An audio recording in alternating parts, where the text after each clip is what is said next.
ઉનાળાનો ખરો તડકો હતો. કોઈ પંખી પણ ફરકતું નહોતું. ત્યારે જોગીદાસ ખુમાણ બારવટીયો ઘોડી લઈને વગડાની અંદર નીકળે છે. સુમસાન વગડામાં એક 18 વર્ષની દીકરી એકલી ઢોર ચારે છે. દીકરીને એકલી જોઈને જોગીદાસ ખુમાણે ઘોડાની લગામ તાણી અને જઈને પૂછે છે, દીકરી એકલી જ છે? તારા પિતા કાકા કોઈ તારી સાથે નથી?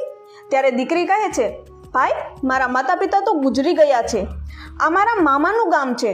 હું અહીંયા જ રહું છું અને ઢોર ચારું છું. જોગીદાસ કહે છે, એમ નહીં, પણ આ વનવગડામાં તું એકલી જ ઢોર ચારે છે? હા ભાઈ, એકલી જ છું. જોગીદાસ કહે છે, અરે અહીંયા તો કોઈ માણસ તો દૂરની વાત, પણ ચકલુંય ફરકતું નથી. તો તને તારી આબરૂની ઇજ્જતની બીક નથી લાગતી? પણ શું વાત કરવી સાહેબ, એ દીકરીના મુખ પર ડર તો શું, એક પ્રેમાળ સ્મિત છે. અને ત્યારે 18 વર્ષની એ દીકરી બોલે છે, બીક શેની લાગે ભાઈ? આ દીકરીને ખબર નથી કે જેની સાથે